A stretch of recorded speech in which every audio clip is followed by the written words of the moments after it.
Salut à tous, c'est Julien pour l'Express de Toronto. Je suis actuellement devant l'Université de l'Ontario en français pour aller à la rencontre de la relève de la communication. Paul Véronique, étudiante émérite en communication et médias, s'est récemment illustrée en participant au Forum des Amériques. Un parcours inspirant qu'on a hâte de découvrir. Vous me suivez à l'intérieur ?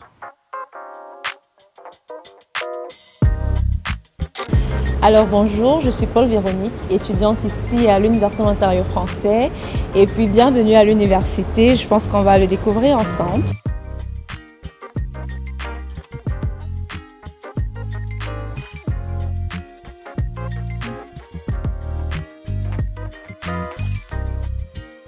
Déjà, il faut dire que je suivais de très près les activités du Centre de la francophonie des Amériques. Donc, lorsque j'ai vu qu'ils allaient relancer le forum cette année avec une appellation différente, je me suis dit que ce serait un excellent moyen pour en apprendre un peu plus sur cette francophonie des Amériques.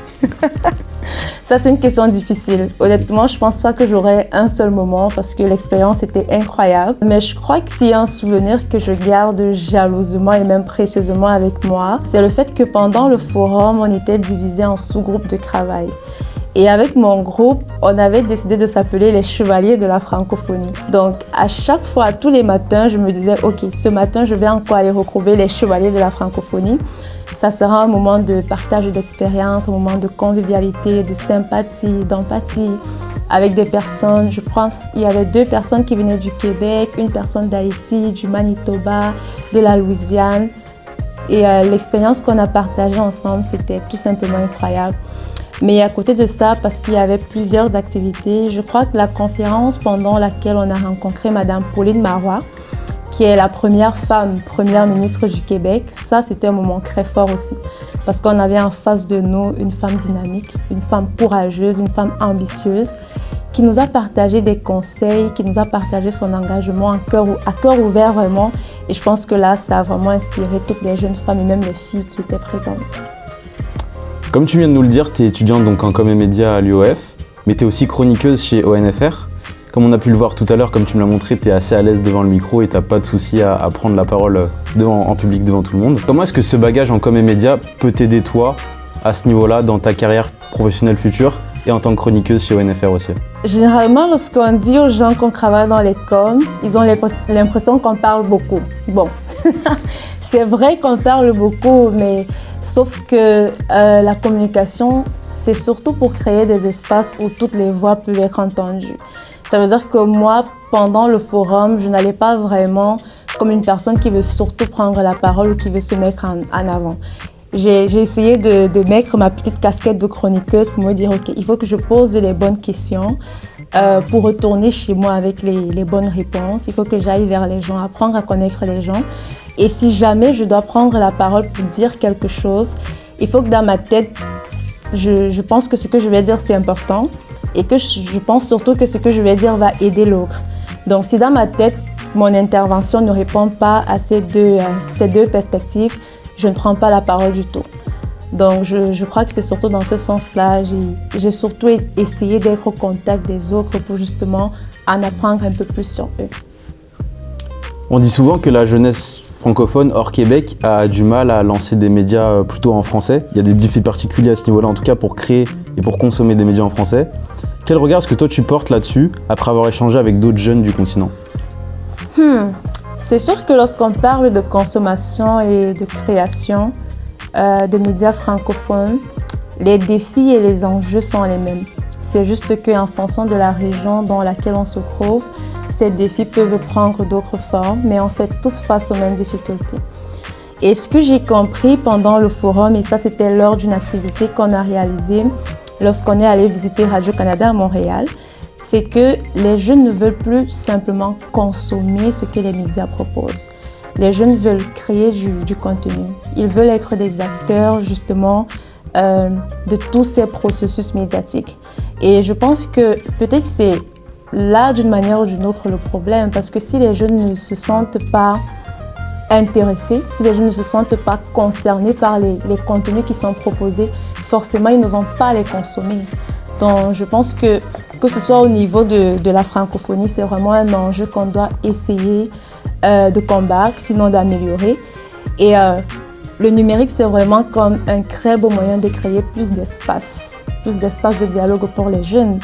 Donc, je crois que d'une manière ou d'une autre, s'il y a plusieurs jeunes qui créent du contenu en français, ça peut effectivement contribuer à faire qu'en termes de découvrabilité du contenu numérique, qu'on ait plus de visibilité. Bah justement, tu as fondé le Forum sur le dialogue et la collaboration étudiante, ainsi que le projet Voix en scène. Est-ce que donc ta participation au Forum des Amériques t'a donné de nouvelles idées pour développer des initiatives, peut-être à Toronto? Je pense que ma participation au forum vient surtout me donner des outils pour renforcer ce qui a déjà été fait jusqu'ici. Ça veut dire que lorsqu'il s'agit du forum sur le dialogue et la collaboration étudiante, c'est d'abord de venir proposer une deuxième édition qui sera plus grande et plus rassembleuse par rapport à la première. Donc, tous les enjeux qui ont été énumérés pendant le forum à Montréal, ce sont des enjeux sur lesquels je souhaite revenir pour la deuxième édition du forum sur le dialogue et la collaboration étudiante. Et en ce qui concerne Voix en scène, je pense qu'il y a beaucoup à faire avec ce projet. Je reviens du forum et je me dis, il y a tellement à faire. Parce que Voix en scène jusqu'ici, c'est comme 2 ou 3 prestations artistiques devant un public. Mais à la base, Voix en scène, c'est vraiment un projet qui vise les jeunes des établissements secondaires et même primaires francophones en Ontario pour leur proposer des activités, que ce soit sur la prise de parole en public, le slam, l'accompagnement aux nouvelles technologies numériques, afin que ces jeunes puissent se sentir plus proches du français, plus proches de la francophonie et qu'ils veulent justement nous rejoindre dans ce combat de préservation du français en Ontario. Une question un peu plus ciblée sur toi, mais où est-ce que tu te vois dans 5 ans par exemple? Oh waouh! Écoute, dans 5 ans,